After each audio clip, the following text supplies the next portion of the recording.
নমস্কাৰ ইয়াৰ আগৰ ভিডিঅটোত আমি শিকিছিলো am is are আৰু have আমি কেনে ধৰণে বিভিন্ন বাক্যত বিভিন্ন অৰ্থৰ বাবে ব্যৱহাৰ কৰিব পাৰো আজিৰ এই ভিডিঅটোত আমি শিকিম was were আৰু had আমি কেনে ধৰণে বিভিন্ন বাক্যত বিভিন্ন অৰ্থৰ বাবে ব্যৱহাৰ কৰিব পাৰো আপোনালোকে ভিডিঅটো স্কিপ নকৰাকৈ চাব আপোনালোকে ভিডিঅটো সম্পূৰ্ণ শেষলৈকে চাব এই ভিডিঅটোত মই was were আৰু had ৰ প্ৰত্যেকটো ইউজৰ বিষয়ে এক্সাম্পলৰ সৈতে আপোনালোকক বুজাই দিবলৈ যত্ন কৰিছো আশা কৰো আপোনালোকে ভিডিঅটো শেষলৈকে চাব আৰু was were আৰু had ৰ প্ৰত্যেকটো কনসেপ্টৰ বিষয়ে বুজিবলৈ যত্ন কৰিব আৰু আশা কৰো আপোনালোকে এই ভিডিঅটো সকলোৰে মাজত শেয়াৰ কৰি দিব আৰু যদি ভিডিঅটো চাই ভাল পায় প্লিজ ভিডিঅটো লাইক কৰি যাব আপোনালোকে বহুতেই ভিডিঅবোৰ চাই কিন্তু লাইক কৰি নাযায় আৰু কমেন্ট নকৰে আৰু শেয়াৰ নকৰে আপোনালোকক ৰিকুৱেষ্ট কৰিছো ভিডিঅটো লাইক কৰিব আৰু সকলোৰে মাজত ভিডিঅটো শেয়াৰ কৰি দিব ভিডিঅটো অলপ দীঘলীয়া হ'ব পাৰে আপোনালোকে শেষলৈকে চাই থাকিব প্ৰথমে আমি was were ব্যৱহাৰ কৰো যেতিয়া আমি বাক্যটোৰ দ্বাৰা কোনো এটা পাষ্টৰ ষ্টেট অফ বিইংৰ কথা বৰ্ণনা কৰিবলৈ যাওঁ পাষ্টৰ ষ্টেট অফ বিইংৰ কথা আমি বৰ্ণনা কৰিবলৈ গলে was were আমি ব্যৱহাৰ কৰিব লাগে যেনে আমি এটা এক্সাম্পল ক'ব পাৰো যে মই 1 ঘণ্টাৰ আগত অফিচত আছিলো হি যোৱা বছৰ খুব ক্ষীণ আছিল এনে ধৰণৰ বাক্যবোৰ যিবোৰ আপোনাৰ কোনো এটা অৱস্থিতিৰ কথা বুজায় তেনেকুৱা বাক্যবোৰক আমি ষ্টেট অফ বিইং বুলি কওঁ সো তাৰ ফাৰ্স্ট এক্সাম্পলটো আমি ক'ব পাৰো যে মই 1 ঘণ্টাৰ আগত অফিচত আছিলো তেনে ক্ষেত্ৰত আমি বাক্যটো কম যে I was at office an hour ago I was at office an hour ago হি যোৱা বছৰ খুব ক্ষীণ আছিল তেনে ক্ষেত্ৰত আমি বাক্যটো কম যে he was so thin last year আমি এনে ধৰণে ষ্টেট অফ বিইং ৰ কথা ক'ব পাৰো আজি দুদিন তিনদিন ধৰি মই আপোনালোকক ভিডিঅ দিব পৰা নাছিলো কাৰণ মোৰ স্বাস্থ্য বিশেষ ঠিক নথকাৰ বাবে আপোনালোকক মই ভিডিঅ দিব পৰা নাছিলো তাৰ বাবে আপোনালোকৰ ওচৰত মই এক্সট্ৰিমলি সৰি আমি নেক্সট এটা এক্সাম্পল ক'ব পাৰো যে they were my roommate last year হেতি যোৱা বছৰ মোৰ ৰুমমেট আছিল বা ৰুম পাৰ্টনাৰ আছিল তেনে ক্ষেত্ৰত আমি বাক্যটো কলো they were my roommate last year next আমি was were ব্যৱহাৰ কৰো যেতিয়া আমি বাক্যটোৰ দ্বাৰা কোনো এটা পাষ্টৰ কন্টিনিউয়াছৰ বিষয়ে ক'বলৈ যাওঁ আপোনালোকে টেন্সৰ বিষয়ে হয়তো নিশ্চয় জানে গতিকে দুটা এক্সাম্পল চাই লওক আপোনালোকে যাতে সহজে বুজি পায় সো তাৰ এক্সাম্পল হিচাপে আমি ক'ব পাৰো যে she was abusing me তাই মোক গালি দি আছিল বুলি কোন আমি বাক্যটো কেনে ধৰণে কৰো she was abusing me মানে অতীতৰ এটা সময়ত তাই মোক গালি দি আছিল তেনে ক্ষেত্ৰত আমি she was abusing পাষ্টৰ কন্টিনিউয়াছত বাক্যটো কলো নেক্সট আমি বাক্য ক'ব পাৰো যে তাইটো মোৰ লগত কথা পাতি আছিল এনে ধৰণৰ বাক্যটো যেতিয়া আমি ক'বলৈ যাওঁ তেতিয়া আমি ক'ব লাগিব যে she was talking to me বা আমি যদি কওঁ তাই এখন সিনেমা চাই আছিল তেনে ক্ষেত্ৰত আমি বাক্যটো ক'ব লাগিব যে she was watching a movie next আমি was were ইউজ কৰো যেতিয়া আমি বাক্যটোৰ দ্বাৰা বুজাম যে মোৰ কৰিব লগা আছিল বা তাইৰ কৰিব লগা আছিল এনে ধৰণৰ যেতিয়া আমি অৰ্থ প্ৰকাশ কৰো তেনে ক্ষেত্ৰত আমি was were ৰ পিছত আমি to ইউজ কৰি বাক্যটো ক'ব লাগে সো তাৰ এক্সাম্পল হিচাপে আমি ক'ব পাৰো যে মোৰ ৰুমটো সাফ কৰিব লগা আছিল তেনে ক্ষেত্ৰত আমি বাক্যটো ক'ব লাগিব যে I was to clean the room আমি যদি কওঁ তাই কাপোৰ ধুবলগীয়া আছিল তেনে ক্ষেত্ৰত আমি বাক্যটো কম যে she was to wash her clothes মানে তাইৰ কাপোৰ ধুব লগা আছিল নেক্সট এটা আমি এক্সাম্পল ক'ব পাৰো যে হিহঁতৰ এখন মেচ খেলিব লগা আছিল তেনে ক্ষেত্ৰত আমি বাক্যটো কম যে they were to play a match এই বাক্যখিনি যেতিয়া আমি কম যে মই কৰি থাকিব লগা হৈছিল বা হিহঁতি খেলি থাকিব লগা হৈছিল তেনে ক্ষেত্ৰত আমি বাক্যটোত was were ৰ পিছত having to ইউজ কৰো আমি যেনে ধৰণে am is are ৰ পিছত having to ইউজ কৰিছিলো ঠিক তেনে ধৰণে আমি সেই বাক্যবোৰ যেতিয়া past tenseত ক'বলৈ যাওঁ তেনে ক্ষেত্ৰত আমি was were ৰ পিছত having to ইউজ কৰো সো তাৰ এক্সাম্পল হিচাপে আমি ক'ব পাৰো যে মই ৰুমটো সাফ কৰি থাকিব লগা হৈছিল পাষ্টত মই জুজবস্তি মানে মোৰ অনিচ্ছা সত্ত্বেও মই কামটো কৰি থাকিব লগা হৈছিল তেনে ক্ষেত্ৰত আমি বাক্যটো কম যে I was having to clean the room বা তাইৰ কাপোৰ কানিবোৰ ধুই থাকিব লগা হৈছিল তাইৰ ভাগৰ যিখিনি কাপোৰ কানি আছিল সেই কাপোৰ কানিখিনি তাই ধুই থাকিব লগা হৈছিল তেনে ক্ষেত্ৰত আমি বাক্যটো ক'ব লাগিব যে she was having to wash her cloth আৰু যদি আমি নেক্সট বাক্যটো কওঁ হিহঁতি এখন মেচ খেলি থাকিব লগা হৈছিল তেনে ক্ষেত্ৰত আমি বাক্যটো কম যে they were having to play a match আমি এনে ধৰণে was were ৰ পিছত having to ইউজ কৰিও বিভিন্ন বাক্য ক'ব পাৰো Next আমি was were ব্যৱহাৰ কৰো passive voice ৰ বাক্যৰ ক্ষেত্ৰত যদি আমি past indefinite ৰ বাক্য এটা passive voice কৰিবলৈ যাওঁ তেনে ক্ষেত্ৰতো আমি was were ব্যৱহাৰ কৰো আৰু যদি আমি past continuous ৰ বাক্য এটা passive voice কৰিবলৈ যাওঁ তেনে ক্ষেত্ৰতো আমি was were ব্যৱহাৰ কৰো সো তাৰ এক্সাম্পল হিচাপে আমি ক'ব পাৰো যে she was abused তাই গালি পাৰিছিল she was abused তাই গালি পাৰিছিল কোনে গালি পাৰিছিল তাৰ বিষয়ে আমি উল্লেখ কৰা নাই যিজন ডোৰ হয় ডোৰ জনৰ বিষয়ে আমি উল্লেখ কৰা নাই আমি জাস্ট কৈছো যে she was abused তাই গালি পাৰিছিল কোনে গালি পাৰিছিল তাৰ বিষয়ে মই উল্লেখ কৰিব বিচৰা নাই সো এনে ধৰণৰ আপোনালোকে বাক্যবোৰ ক'ব পাৰে নেক্সট এটা আমি এক্সাম্পল ক'ব পাৰো যে আপোনালোকে এনে ধৰণৰ কিছুমান সেন্টেন্স হয়তো নিউজ পেপাৰ আদি নিশ্চয় দেখিবলৈ পায় the girl was abducted ছোৱালীজনী কিডন্যাপ কৰা হল abducted মানে হল আপোনাৰ ছোৱালীজনী উঠাই লোৱা বা কিডন্যাপ কৰা সো আমি বাক্যটো ক'লো যে the girl was abducted ছোৱালীজনী কিডন্যাপ কৰা হৈছিল কোনে কিডন্যাপ কৰিছিল তাৰ বিষয়ে আমি উল্লেখ কৰা নাই নেক্সট এটা বাক্য ক'ব পাৰো যে she was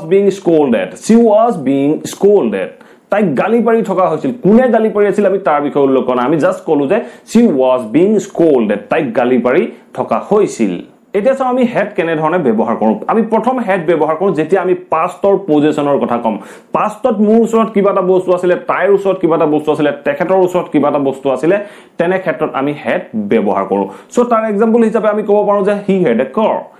had a car তাৰ এখন গাড়ী আছিল তাৰ পিছত আমি ইউজ কৰিব পাৰো বাক্য অন্যান্য he had a car last year তা যোৱা বছৰ এখন গাড়ী আসিলে সো আমি এটা নেক্সট এক্সাম্পলটো আমি ক'ব পাৰো যে I had some money yesterday যোৱা কালি মোৰ হাতত অলপ পইচা আছিল মই বৰ্তমানৰ কথা কোৱা নাই পাষ্টৰ কথা কৈছো সো তেনে ক্ষেত্ৰত আমি বাক্যটো কৰো I had some money yesterday next এটা এক্সাম্পল আমি ক'ব পাৰো যে she had some interesting book তাইৰ ওচৰত কিছুমান খুব সুন্দৰ বা খুব ইন্টাৰেষ্টিং কিতাপ আছিল তাইৰ ওচৰত খুব ইন্টাৰেষ্টিং কিতাপ আছিল বুলি ক'বলৈ যাওঁতে আমি বাক্যটো কেনে ধৰণে ক'লো আমি ক'লো যে she had some interesting book আমি এনে ধৰণে পজিশনৰ ক্ষেত্ৰত had ব্যৱহাৰ কৰিব লাগে নেক্সট আমি হেড ব্যৱহাৰ কৰো যেতিয়া আমি বাক্যটোৰ দ্বাৰা বুজাম যে মোক কৰিব লগা হৈছিল বা তেওঁ কৰিব লগা হৈছিল কোনো এটা কাম আমি কৰিব লগা হৈছিল বুলি ক'বলৈ যাওঁতে আমি বাক্যটোত হেড ব্যৱহাৰ কৰো আৰু বাক্যটোত যেটো হেড ব্যৱহাৰ কৰিম তাৰ পিছত আমি টু ইউজ কৰিব লাগিব আমি বাক্যটোত কম যে হেড টু আমি হেড টু ইউজ কৰি বাক্যটো কমপ্লিট কৰিম সো আপোনালোকে এক্সাম্পল চালে ভালকৈ বুজি পাব তাৰ এক্সাম্পল হিচাপে আমি ক'ব পাৰো যে মই যোৱাকালি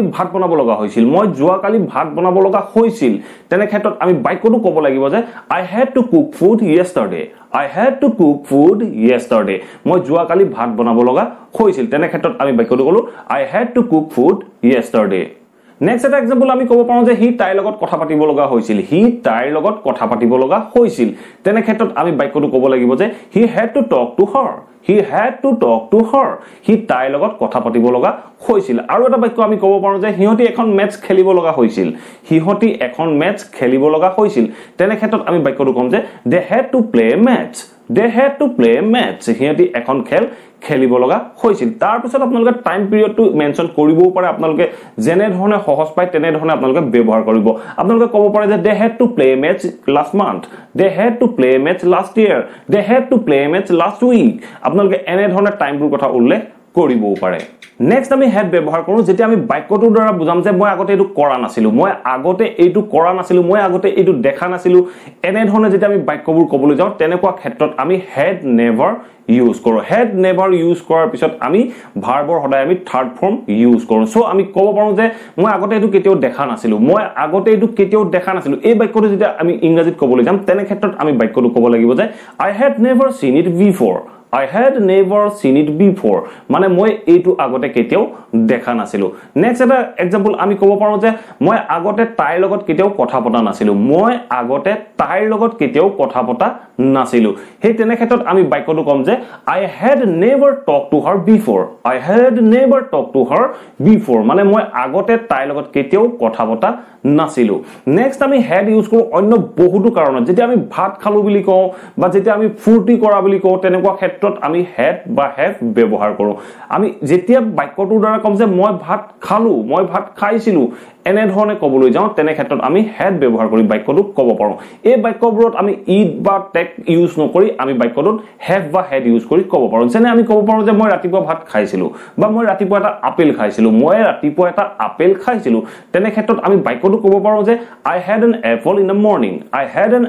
in the morning আমি I had an apple বুলি কলো আমি নকলো যে I ate an apple in the morning নকয় আমি কলো যে I had an apple in the morning আমি এনে ধৰণৰ বাক্যখিনি কব পাৰো নেক্সট আমি এটা বাক্য কব পাৰো যে I had a conversation with her I had a conversation with her মানে মই তাইৰ লগত কিছু কথা পাতিলো মই তাইৰ লগত কিছু কথা পাতিলো বুলি কওঁতে আমি বাক্যটোত had ইউজ কৰিলো আমি কলো যে I had a conversation with her আমি এনে ধৰণৰ had ব্যৱহাৰ কৰিব পাৰো নেক্সট আমি had ব্যৱহাৰ কৰো আমি টেন্সৰ কাৰণে যেতিয়া আমি past perfect টেন্সৰ কোনো এটা বাক্য কবলৈ যাওঁ তেনে ক্ষেত্ৰত আমি had ইউজ কৰো সো আপোনালোকে হয়তো নিশ্চয় কিতাপত পঢ়ি আহিছে যে the train had left before we reached but the patient had died before the doctor arrived এনে ধৰণৰ বাক্যবোৰ আপোনালোকে হয়তো নিশ্চয় পঢ়ি আহিছে আমি যেতিয়া কোনো এটা ঘটনাৰ বিষয়ে বৰ্ণনা কৰিবলৈ যাওঁ আমি যেতিয়া কোনো এটা ষ্টৰীৰ বিষয়ে বৰ্ণনা কৰিবলৈ যাওঁ তেনে ক্ষেত্ৰত এই ষ্ট্ৰাকচাৰবোৰ কেতিয়াও ফলো নকৰে যিকোনো ব্যক্তিয়ে যেতিয়া ইংৰাজীত কথাবোৰ কৈ থাকে এনে ধৰণৰ ষ্ট্ৰাকচাৰবোৰ ফলো নকৰে আপোনালোকে মাত্ৰ এটা কথাই জানি লব যেতিয়া আমি past perfect tenseৰ কোনো এটা বাক্য কওঁ তেনে ক্ষেত্ৰত দুটা একচনৰ মাজত যিটো একচন আগতীয়াকৈ হ'ল হেতু আপুনি past perfectত কৈ বাকিখিনি আপুনি simple pastত যেনে ধৰণে পাৰে যেনে ধৰণে আপুনি সহজ পায় তেনে ধৰণে কৈ আপুনি কলেও বাক্যটো ভুল হ'ব নোৱাৰে সো তাৰ এক্সাম্পল হিচাপে আপোনালোকৰ বাবে দুটা সেন্টেন্স লৈছো সেন্টেন্স কেইটা অকমান দীঘলীয়া আপোনালোকে দৰকাৰ হ'লে ভিডিওটো পজ কৰি ভালকৈ পঢ়ি লব সো ফাৰ্স্ট এক্সাম্পলটো হ'ল yesterday I went to her home but her father had gone somewhere so I couldn't talk to him yesterday I went to her home যোৱাকালি মই তাইৰ ঘৰলৈ গৈছিলো but her father had gone somewhere কিন্তু তাইৰ দেউতা ক'বালৈ গুচি গৈছিল so I couldn't talk to him মই তেওঁৰ লগত কথা পাতিব পৰা নাছিলো আমি এনে ধৰণে যেতিয়া কোনো এটা কথাৰ বিষয়ে বৰ্ণনা কৰো তেনে ক্ষেত্ৰত আমি বাক্যবোৰ এনে ধৰণে কওঁ বা যিকোনো ব্যক্তিয়ে যেতিয়া কয় এনে ধৰণে কয় আপোনাৰ এই যিবোৰ আমি যেটো ফৰ্মেল ইংলিশত আমি যিবোৰ ইংৰাজী শিকি আইছো এনে ধৰণে খুব কমে ব্যৱহাৰ কৰা হয় সো আমি বাক্যটো কলো যে yesterday I went to her home but her father had gone somewhere so I couldn't talk to him next এটা এক্সাম্পল কব পাৰো যে yesterday I went to bank all the employees were available there but the manager had left the office 10 minutes ago এই বাক্যটোত চাওক yesterday I went to bank যোৱাকালি মই বেংকলৈ গৈছিলো all the employees were available there সকলোবোৰ কৰ্মচাৰী তাত উপস্থিত আছিল but কিন্তু the manager had left the office 10 minutes ago কিন্তু মেনেজাৰজনে 10 মিনিটৰ আগতে অফিচ এৰি গুচি গৈছিল এনে ধৰণে আমি past perfect tenseৰ বাক্যবোৰ কব পাৰো আশা কৰো এই ভিডিওটোৰ পৰা আপোনালোকে নিশ্চয় was were আৰু had আমি কেনে ধৰণে বিভিন্ন বাক্যত ব্যৱহাৰ কৰো তাৰ বিষয়ে শিকিব পাৰিলে যদি এই ভিডিওটো ভাল পালে প্লিজ লাইক কৰিব শেয়াৰ কৰিব আৰু কমেন্ট কৰি মোক জনাব আপোনালোকে ভিডিওটো চাই কেনে পালে আৰু যদি চেনেলটো সাবস্ক্ৰাইব কৰা প্লিজ সাবস্ক্ৰাইব কৰি অল নোটিফিকেশন অন কৰি লব মই যেতিয়া এনে ধৰণৰ ইংলিশ লাৰ্নিংৰ ভিডিও আনিম আপোনালোকে লগে লগে নোটিফিকেশন পাব আৰু লগে লগে ভিডিওবোৰ চাব পাৰিব thank you for watching this video